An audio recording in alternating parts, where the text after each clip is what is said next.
நம்மளோட சேனல்ல வீடியோ போட்டோன்னு உங்களுக்கு நோட்டிஃபிகேஷன் உடனே நினைச்சீங்கன்னா ரைட் சைடில் இருக்கிற சப்ஸ்கிரைப் பட்டனை ப்ரெஸ் பண்ணிக்கங்க. அது கூட ஒரு பெல் சிம்பிள் இருக்கும், அதை கிளிக் பண்ணி ஆளில் போட்டுக்கங்க. சரி வாங்க சரி வீடியோக்குள்ள போகலாம். கடன் கொடுத்த ஒருத்தர் கடனை திருப்பி கேட்கறதுக்காக அந்த கடன் கொடுத்தவர்கிட்ட போறாரு. அப்போ அவர் வீட்டுக்குள்ள நுழையும் போது அந்த கடன் வாங்கினவர் வெளியில போயிருப்பாரு போல. யாருக்கு உள்ள யார் இருக்கீங்க அப்படின்னு சொல்லிட்டு இவர் உள்ள போறாரு. அவரும் ஆள் வெளியில போயிட்டாரு அப்படின்னு சொல்லிட்டு அவருடைய மகள்கிட்ட சொல்லிட்டு போயிருக்காரு. இப்போ அவருடைய மகள் தான் வந்து அங்க இருக்காங்க. சார் உங்களுக்கு என்ன வேணும், எங்க அப்பா வெளியில போயிருக்காரு அப்படின்னு சொல்லி அந்த பொண்ணு முன்னாடி வந்து நிக்கிறா. இப்போ அந்த பொண்ணை பார்த்த உடனே இந்த வட்டிக்கு கடன் கொடுத்தான் பாத்தீங்களா, இவனுக்கு கொஞ்சம் ஆசை வந்துருச்சு. அந்த பொண்ணை எப்படியாவது நம்ம தன்னுடைய இச்சைக்கு இணங்க வைக்கணும் அப்படின்னு சொல்லிட்டு அதோட அவன் என்ன பண்றான் அப்படின்னா, இந்த மாதிரி நான் உங்க அப்பா கிட்ட கடன் கொடுத்தேன், உங்க அப்பா இன்னைய வரைக்கும் வட்டி அசலும் திருப்பி செலுத்தவே இல்லை, எனக்கு எப்படியாவது இன்னைக்கு நான் வட்டி அசலையும் வாங்கிட்டு போய் தான் தீரணும், அதனால தான் வந்திருக்கேன் அப்படின்னு சொல்லி விவரத்தை சொல்றான். உடனே இந்த பொண்ணு அப்பா வெளியில போயிருக்காரு, அவர் வந்ததுக்கு அப்புறம் நீங்க வேணா வாங்க அப்படின்னு சொல்லி வந்து சொல்றாங்க. அதெல்லாம் முடியாது, எனக்கு வந்து வட்டிக்கு வந்து நான் பணம் கொடுத்தது சும்மாலாம் போக முடியாது, எனக்கு கொடுத்தே ஆகணும் அப்படின்னு சொல்லி சொல்றாங்க. சார் நான் தான் சொல்றேன்ல, அப்பா வெளியில போயிருக்காங்க, இப்போதைக்கு வந்து என்கிட்ட பணமும் இல்லை, அப்பா வந்தாதான் ஏதாவது ஏற்பாடு பண்ணுவாரு அப்படின்னு சொல்லிட்டு உடனே இவனுக்கு அந்த பணத்துக்கு பதில் நீ வேணா என்னுடைய இச்சைக்கு இணங்குறியா அப்படின்னு சொல்லிட்டு அந்த பொண்ணுகிட்ட தகாத முறையில வந்து நடக்க முயற்சி பண்றான். அப்போ இந்த பொண்ணோட குடும்ப கஷ்டத்தை யோசிச்சு பார்த்துட்டு, ஐயா எனக்கு வந்து குடும்பம் வந்து கஷ்டமா தான் இருக்குது, நானும் எங்க அப்பாவும் சோத்துக்கே கொஞ்சம் வழி இல்லாம தான் இருக்கோம், ஆனா அதுக்காக நாங்க தரக்குறவா இந்த மாதிரி காரியத்தெல்லாம் வந்து செய்ய மாட்டோம், தயவு செஞ்சு வெளியில போயிடுங்க அப்படின்னு சொல்லி கெஞ்சிரா. அதெல்லாம் முடியாது, ஒன்னு பணத்தை கொடு இல்லாட்டி ஒன்னையே கொடு அப்படின்னு சொல்லிட்டு அந்த பொண்ணை அழக்க வந்து தூக்கிட்டு போயிட்டு கட்டில போயிட்டு அந்த பொண்ணை வந்து தன்னுடைய இச்சைக்கு இணங்கிறதுக்கு வந்து முயற்சி செஞ்சிடான். அப்போ அந்த பொண்ணு அழுதுகிட்டே வேணாங்கய்யா விட்டுருங்க விட்டுருங்க அப்படின்னு சொல்லி கெஞ்சிரா. அதெல்லாம் முடியாது முடியாது அப்படின்னு சொல்லிட்டு இவனும் வந்து பாத்தீங்கன்னா அந்த பொண்ணை வற்புறுத்திக்கிட்டே இருக்கான். இப்போ அந்த பொண்ணு என்ன பண்றது ஏது பண்றதுன்னு ஒண்ணுமே புரியாம முழிச்சுக்கிட்டு இருக்குது. கடைசியில வந்து பாத்தீங்கன்னா அவர்கிட்ட ஐயா எனக்கு ஒரே ஒரு சான்ஸ் நிம்மதி இது மட்டும் கொடுங்க அப்படின்னு சொல்லி சொல்றாங்க. என்ன அப்படின்னு சொல்லும்போது, எனக்கு இன்னைக்கு வந்து முடியாது, தயவு செஞ்சு நீங்க நாளைக்கு வாங்க அப்படின்றாங்க. அதெல்லாம் முடியாது, எனக்கு இன்னைக்கே தான் வந்து நீ என்னுடைய இச்சைக்கு இணங்கியே தான் ஆகணும், இல்லாட்டி பணத்தை கொடு அப்படின்னு சொல்லி மிரட்டுறான்.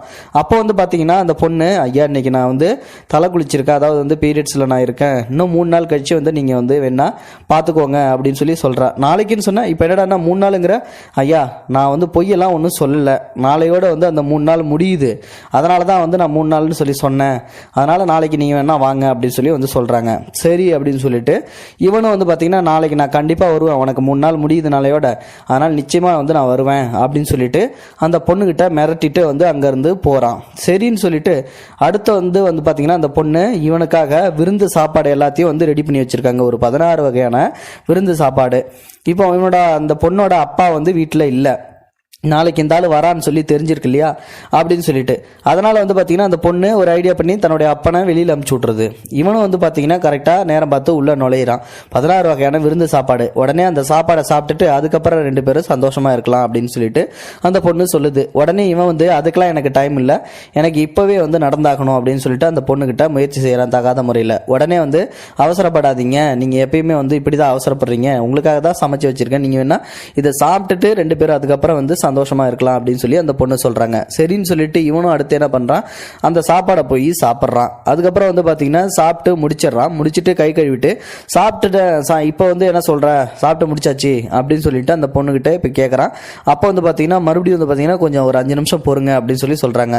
என்னது என்னை ஏமாத்தலாம்னு சொல்லி பாக்குறியா, அதெல்லாம் முடியவே முடியாதுன்னு சொல்லிட்டு மறுபடியும் அந்த பொண்ணை வலுக்கட்டாயமா தன்னுடைய இச்சைக்கு இணங்கிறதுக்கு முயற்சி செய்யறான். அப்போ வந்து அந்த பொண்ணு வந்து பாத்தீங்கன்னா ஒரே ஒரு கேள்வி மட்டும் எனக்கு பதில் சொல்லுங்க, அதுக்கப்புறம் நீங்க என்ன சொன்னாலும் நான் கேட்கிறேன் அப்படின்னு சொல்லி வந்து அந்த பொண்ணு சொல்றா. சரின்னு சொல்லிட்டு என்ன கேள்வி, முதல்ல அதை சீக்கிரம் கேளு அப்படின்னு சொல்லி அவனும் சொல்றான். அப்போ வந்து பாத்தீங்கன்னா அந்த பொண்ணு, நீங்க வந்து இப்ப 16 வகையான சாப்பாடு சாப்பிட்டீங்கல்ல, ஆமா சாப்பிட்டேன், அதோட சுவை வந்து எப்படி இருந்தது, அதோடைய அந்த குணங்கள் வந்து எப்படி இருந்தது அப்படின்னு சொல்லி வந்து கேட்கறாங்க.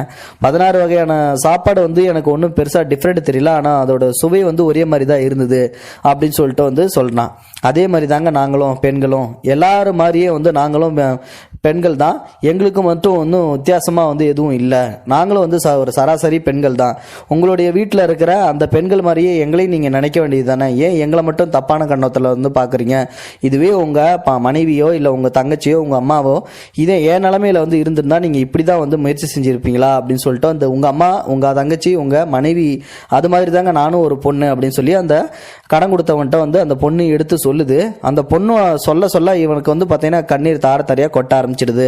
உடனே வந்து பார்த்தீங்கன்னா அந்த பொண்ணோட காலில் விழுந்து என்னை மன்னிச்சிருமா, நான் தவறான முடிவு வந்து எடுத்துட்டேன், எனக்கு நீ புத்தியில் அடிக்கிற மாதிரி வந்து சொல்லிட்டேன், இனிமேல்ட்டு இந்த மாதிரி காரியத்தை நான் எந்த ஒரு பொண்ணுகிட்டையும் செய்ய மாட்டேன் அப்படின்னு சொல்லிட்டு சொல்லிடுறாங்க. இது வந்து ஒரு உண்மை சம்பவம். நண்பர் ஒருவர் வந்து முகநூல் பதிவில் வந்து பதிவிட்டிருந்தாரு. இந்த சம்பவத்தை பற்றி நீங்கள் என்ன நினைக்கிறீங்க அப்படின்றத மறக்காமல் கமெண்ட் பாக்ஸில் சொல்லுங்கள். தேங்க்யூ ஃபார் வாட்சிங்.